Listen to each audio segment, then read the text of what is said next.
The city was alive with the hum of life, a rhythm that never ceased. Cars honked in the distance. Street vendors called out their wares, and children's laughter echoed faintly through the alleys. In the heart of this ceaseless city lived Amora Bennett, a young black woman whose days were a careful balance of survival, hope, and unwavering dignity. She worked long hours at a modest community center, teaching children while supporting her ailing mother, who had once been a nurse and now relied on Amora's resilience. Life had never been generous to her family, but Amora carried herself with a quiet pride, a dignity that was earned through struggle and perseverance. Amora's mornings were a ritual of determination. She woke before the sun, preparing a small breakfast, checking her mother's medicine, and leaving the cramped apartment that smelt faintly of antiseptic and old books.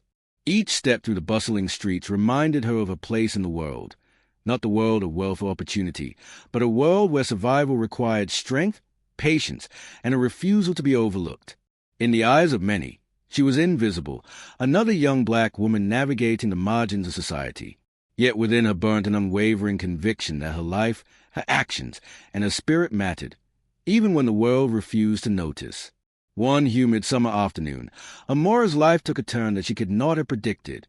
She was walking home from work, the weight of her mother's medical bills pressing heavily on her mind, when she noticed a small, mobile blood donation center parked near the corner of the community park. The sign read simply, "Give life. Donate blood. Save a life today." Something stirred in her, a mix of duty, empathy, and perhaps a faint whisper of hope that one act of kindness could ripple outward into something she could not yet imagine. Amora stepped inside. The sterile scent of antiseptic and the quiet murmur of nurses greeting donors enveloped her. She felt the familiar nervous thrill of doing something meaningful, something that reminded her of her mother's tireless compassion as a nurse. She filled out the paperwork, answering questions with meticulous honesty, and took a seat beside other donors, strangers whose lives intersected with haze for a moment in the shared pursuit of saving someone else's life. When her turn came, the nurse prepared her arm and explained the process in calm, professional tones. Amora watched the blood flow into the collection bag, feeling a strange intimacy with the invisible chain of humanity that connected her to the unknown recipient. She could not have imagined who would receive this gift of life, yet she knew it was valuable beyond measure. Her thoughts drifted to her mother, her siblings, and the countless faces she had helped through the community center. Hey, in this small act of selflessness, Amora was participating in a legacy that transcended wealth, race, or status.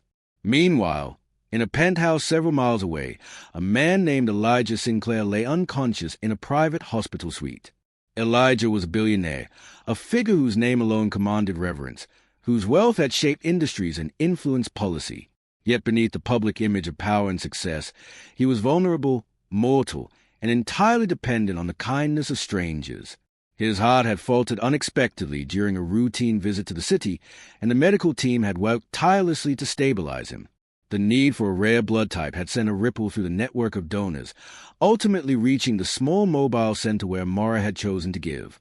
Hours later, the hospital called with news that would change Amora's life forever.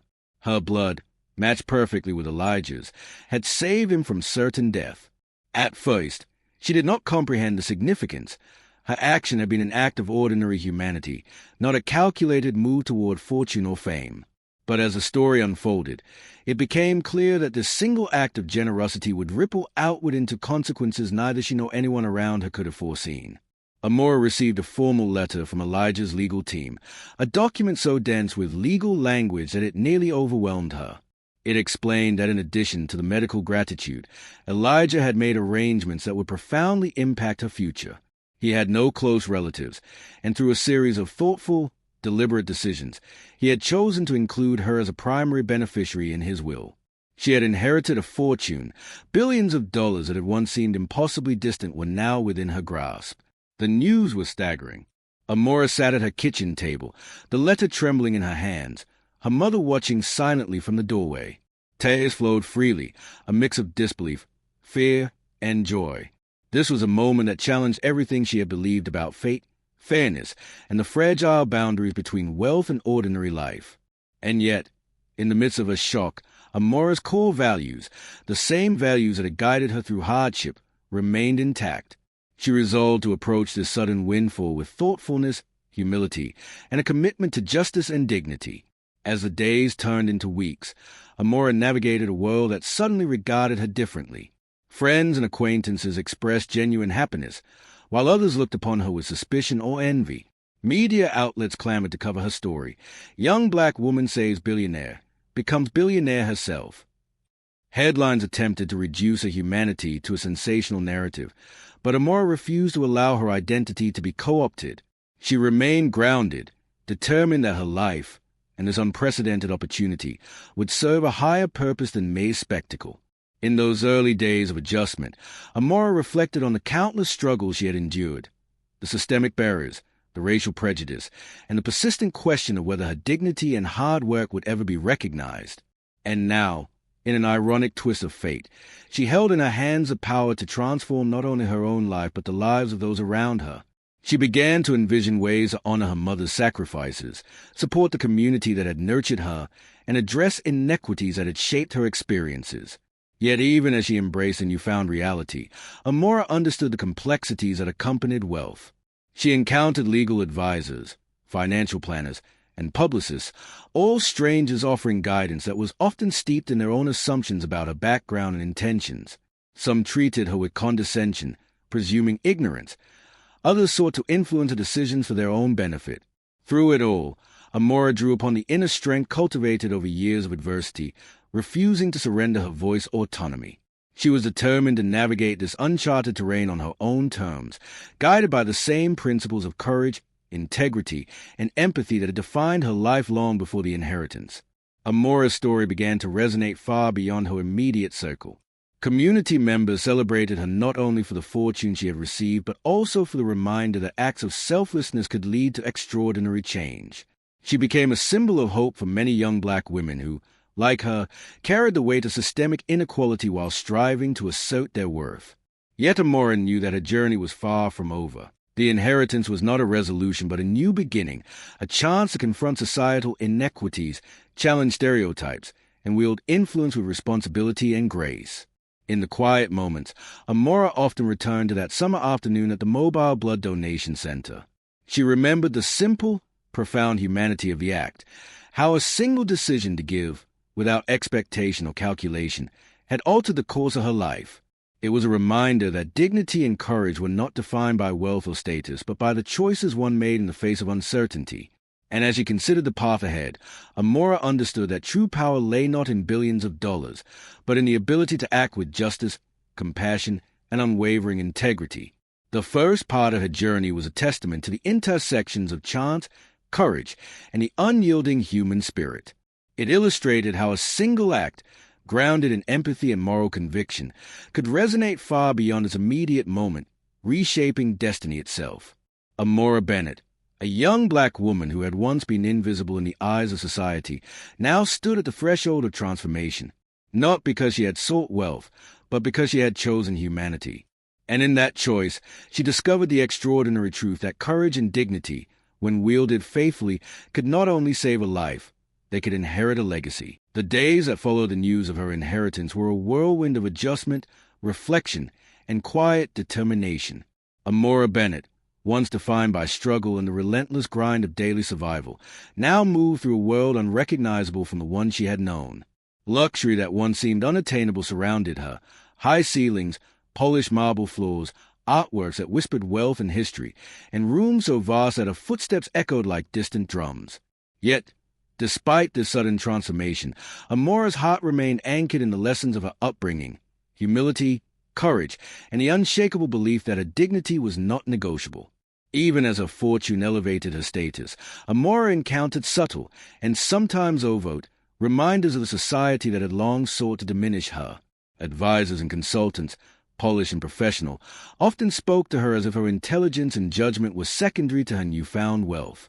Friends from her past, those who had shared laughter and hardship in the cramped streets and community center classrooms, now treated her with a mix of awe and trepidation. Some congratulated her with warmth. Others recoiled, unable to reconcile the ordinary black girl they knew with the billionaire era she had become overnight. Amora noticed it most in boardrooms and high-level meetings arranged by financial planners. She attended sessions to manage her wealth and to learn about investments, trusts, and philanthropic structures. The language was foreign, the strategies complex, and the faces that studied her were often skeptical. Questions were framed not to guide her but to test her comprehension, to measure her worth against expectations she had never agreed to meet. She recognized the pattern immediately. This was not a reflection of her ability but of a society conditioned to underestimate women like her. Black women. Women whose power was visible only when wealth forced acknowledgement. Yet Amora refused to be diminished. She absorbed every lesson, read tirelessly, questioned patiently, and observed astutely.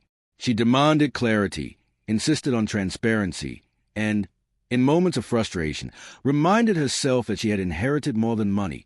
She had inherited the opportunity to redefine the narrative, to challenge prejudice with action rather than argument.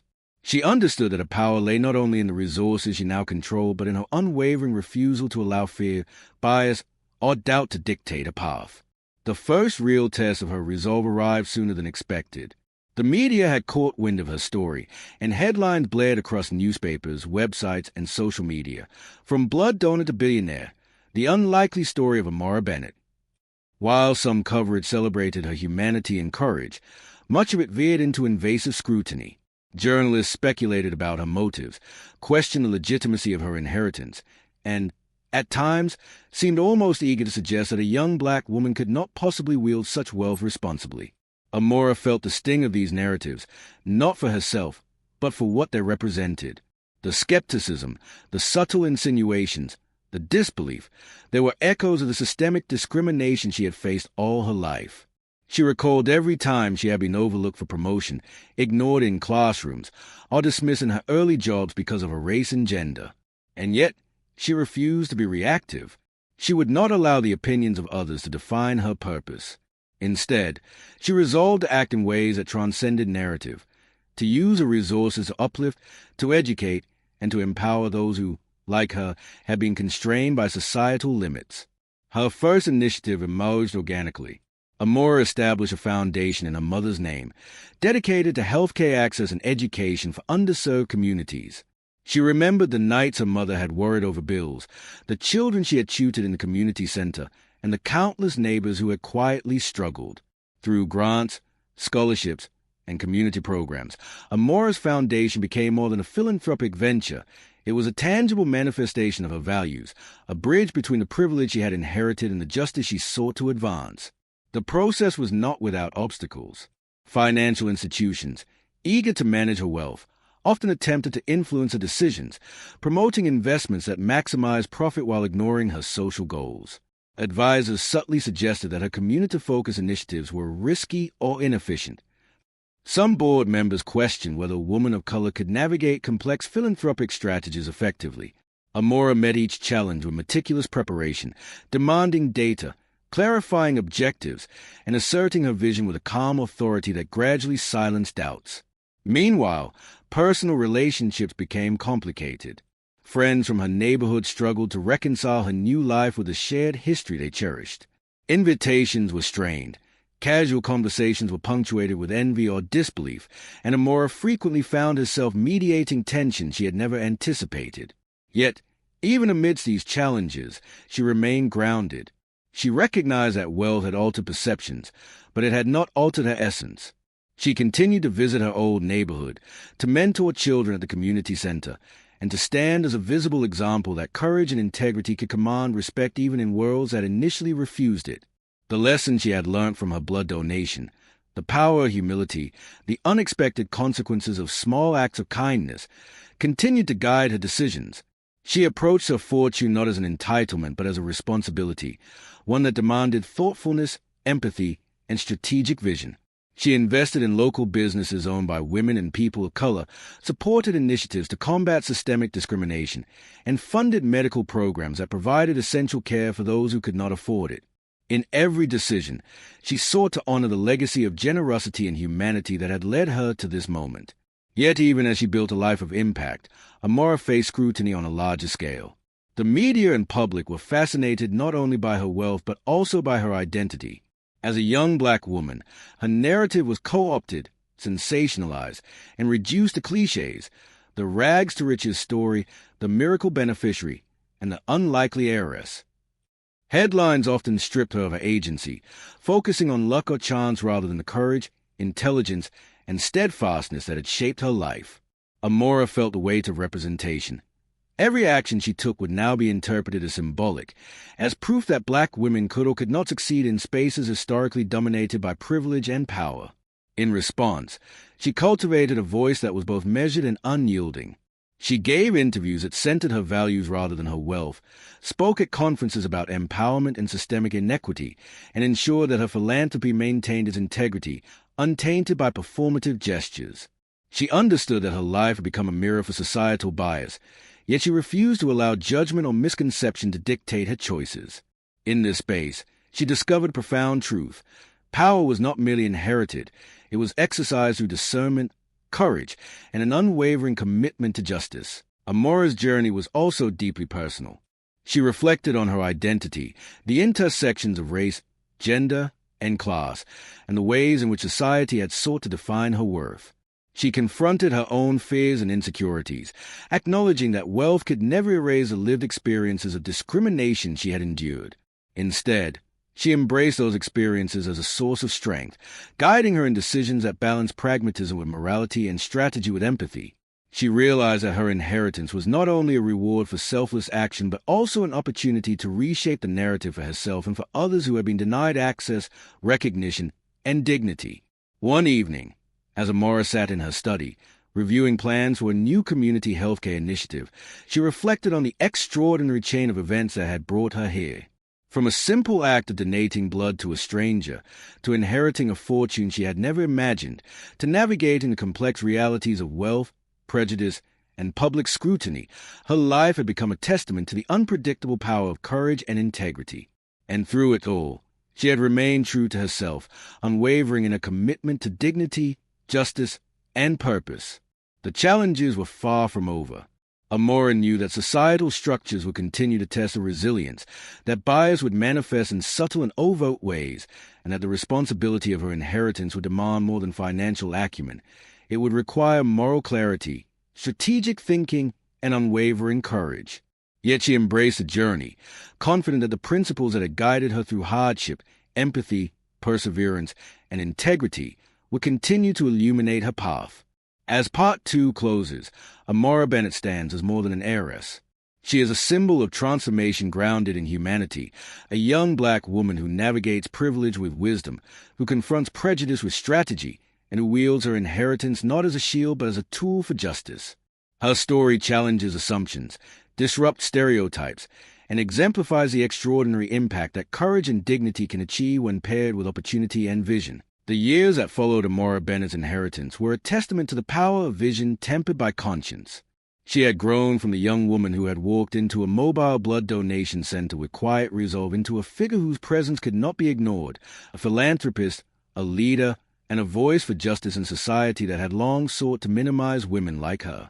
Yet, despite all the wealth she had acquired, Amora's focus remained on the essence of her journey, the dignity, courage, and humanity that had first guided her to act without expectation. Her foundation had blossomed into an institution of hope, addressing systemic inequities that touched the lives of countless black families across the nation. Programs to provide medical care, education, and mentorship had reached neighborhoods long neglected by public policy, bringing resources and opportunities that were once unimaginable. Amora personally oversaw many initiatives, insisting that those most affected by injustice had a seat at the decision-making table. She understood that true change required more than money. It required empathy, collaboration, and unwavering accountability. Despite her achievements, Amora's path was not without resistance. Critics questioned her motives, attempting to frame her philanthropy as a self-serving effort to prove herself in spaces historically closed to black women. Wealthy peers occasionally treated her with condescension, subtly reminding her of the social hierarchy she had disrupted. Even some friends and acquaintances from her past occasionally struggled to reconcile the ordinary, courageous girl they had known with the powerful figure she had become. But Amora, steady in her conviction, met each challenge with clarity. She understood that resistance was often less about her and more about society's discomfort with a black woman wielding influence. Her strength was tested most acutely during a public hearing on a healthcare initiative she had championed. Representatives from private hospitals and insurance companies argued that her programs would disrupt established systems, framing her interventions as radical. One by one, voices questioned her authority, subtly implying that her age, race, and gender disqualified her from leadership. Amora listened carefully, weighing every argument, and then rose to speak. Her words were precise, deliberate, and filled with the power of lived experience. I did not inherit this fortune to confirm your assumptions. I inherited it to expand access, to challenge inequity, and to uplift those who have been systematically marginalized. The measure of leadership is not conformity. It is a courage to act with justice, integrity, and vision, even when the world resists. Silence followed. Then, slowly, the room shifted. Some nodded in recognition of her clarity. Others, unaccustomed to being confronted with moral authority from a young black woman, struggled to mask their astonishment. That day, Amora realized that her inheritance had provided not only resources but also a platform, a stage from which she could amplify voices that had long been silenced. Beyond the public sphere, Amora's personal life also transformed. She maintained her bond with her mother, ensuring that the woman who had sacrificed so much for her family could live in comfort and dignity. She nurtured friendships carefully, surrounding herself with those whose support was grounded in authenticity rather than envy. She traveled extensively, meeting with other leaders and activists, learning from diverse perspectives, and deepening her understanding of systemic inequities beyond her own city. Each encounter reminded her that wealth alone did not define impact. It was the alignment of resources with purpose that created meaningful change. Amora also became a mentor to young black women navigating challenging social and professional landscapes. She shared her experiences openly, emphasizing the importance of resilience, self-worth, and strategic thinking. She encouraged them to recognize the subtle ways society attempted to limit their potential, and she offered guidance on navigating obstacles without compromising dignity or values. Through these efforts, Amora cultivated a network of empowered individuals who could carry forward her mission, ensuring that her influence would extend far beyond her immediate initiatives. Yet, the journey was not without moments of profound introspection. Amora often reflected on the fragile balance between privilege and responsibility, the ways in which society measured her worth, and the unpredictable chain of events that had brought her to this point. She recalled the summer afternoon at the Blood Donation Center, the moment that had catalyzed her extraordinary journey. That single act of selflessness, performed without expectation, had unlocked doors she could never have imagined. It reminded her that courage was not defined by the scale of one's actions, but by the integrity with which they were undertaken. Amora's vision extended beyond local initiatives. She invested in research and innovation aimed at dismantling systemic inequities, from affordable healthcare technology to educational tools that reached marginalized communities. She leveraged her platform to advocate for policy reforms, working with lawmakers to address disparities that had long gone unchallenged. In every endeavor, she remained vigilant against the subtle currents of exploitation, ensuring that her wealth and influence were never used to perpetuate the very injustices she sought to eradicate. Her impact did not go unnoticed. Media outlets began to shift their narrative, highlighting her achievements with nuance and respect. Stories celebrated her as a visionary leader rather than a sensational anomaly. Awards and recognitions arrived, not merely as symbols of wealth, but as acknowledgments of the moral clarity and courage that had guided her journey. Through it all, Amora remained steadfast, aware that accolades were secondary to the work itself. She measured success by the lives transformed, the opportunities created, and the systemic barriers dismantled. Despite her growing prominence, Amora never lost sight of the personal lessons embedded in her journey. She maintained humility, remembering the streets she had walked, the community centers she had nurtured, and the countless faces of struggle she had witnessed firsthand. She recognized that wealth, while powerful, was transient. It was the choices one made, the courage one demonstrated, and the dignity one preserved that truly endured. Her life had become a testament to the extraordinary potential inherent in ordinary acts of humanity, a single donation of blood that had cascaded into a legacy of justice, empowerment, and profound impact. The culmination of Amora's journey was not marked by a single event, but by a sustained transformation that touched lives across generations. She witnessed young girls in her programs rise to leadership roles. Communities once ignored gained resources and recognition, and societal attitudes begin to shift in the face of undeniable evidence of capability and resilience. Amora understood that her inheritance was not merely financial. It was a responsibility and privilege of shaping a narrative that had historically excluded voices like Hayes. In quiet moments, she often reflected on the profound interconnectedness of life. She marveled at the chain of events that had led her from humble beginnings to a platform capable of influencing systemic change. She recognized that her story was not unique in its potential for impact. Countless others performed acts of courage and kindness daily, often without recognition. Yet, her journey illuminated a vital truth. Even a single act, rooted in integrity and compassion, could resonate in ways that transformed lives and reshaped destiny. As the sun set over the city, casting long shadows across streets she had once walked without notice, Amora stood on the balcony of a penthouse, looking out at a world she now understood both intimately and expansively. The wind carried the distant sounds of life, the laughter of children, the murmur of neighbors, and the rhythm of a city that never stopped. She felt the weight of history, the responsibility of legacy, and the quiet satisfaction of a life lived with purpose. Amora Bennett's story had come full circle, yet it was also just beginning. From the young woman who had donated blood without knowing the consequences to the heiress, philanthropist, and advocate, she had embodied the power of courage, dignity, and moral clarity. She had demonstrated that wealth, when wielded with vision and conscience, could serve as a tool for justice rather than indulgence. She had shown that societal biases could be confronted not with anger alone, but with steadfast action and unwavering integrity. And in the end, Amora understood that her greatest inheritance was not the fortune she had received.